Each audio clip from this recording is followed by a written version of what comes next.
vampira na kasi habang gumagal. Habang tumatagal, pagpapampira talaga. Thank you very much, guys. At thank you very much, Bea and Erilyn, ating mga clones. At maraming salamat din sa ating clowns performers, Ian Red and Alexa. Thank you very much. Thank you po. At sa mga gusto sumali dito sa The Clones, ka Voice of the Stars, pwede po kayo mag-audition dito sa TV5 Media Center, Reliance Street, Mandaluyong City. Anong ginagawa mo? Monday to Friday, 3 May buntot na yung dakling. Ang mananalong clone ay tatanggap ng 10,000, 5,000 naman. Magpakyut ka nga sa mama.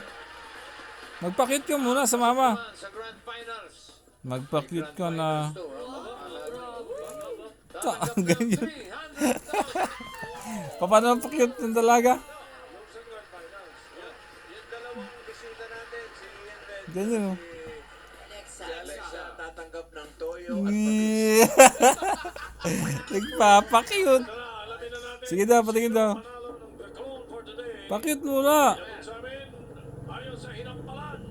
Ganyan o. Ang pangit. Akin na nga lang to. Yan.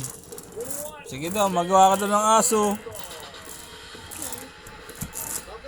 Kaya mo. Oo, gagawa ko. Alas 2:30 na pala. Bakit ang piso mo yung madami? Sara ng clowns. Dahil napuno ko yung pera. Pero itong clown, sarado na. Sarado na. Okay, pero bukas ulit. Salamat sa mga nakasama. Pamasahin ng mama yan. Mga iconic singers natin. Abangan niyo ang mga bagong Papuntang Maynila. The Clones, Voice of the Stars. Kahit anong It is over. It was rare. At bukas, samahan niyo kami sa masaya at masarap na tanghalian dito sa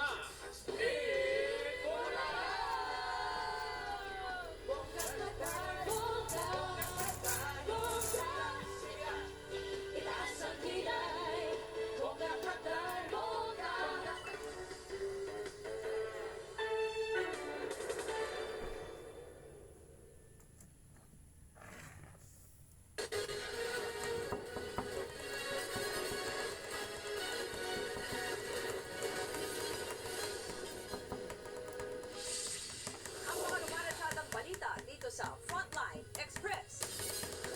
Tinaguri ang monster ship ng China na mataan sa karagatang sakop ng Zambales, barko ng Philippine Coast Guard, todo pantay.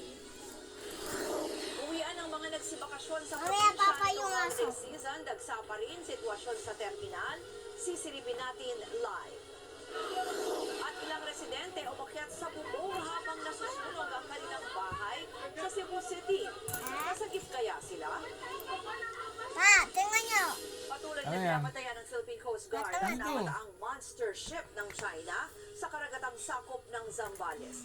Ang Ay. PRP Capra ang idineploy para Ay. tutukan ang naturang barko ng China at tiyakin ang kaligtasan ng mga mangingisdang Manok. Pinoy sa ating exclusive economic zone.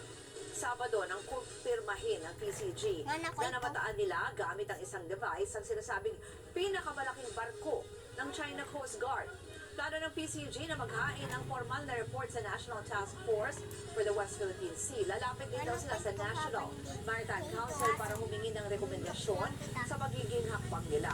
Wala pang pahayag ang China ukol dito.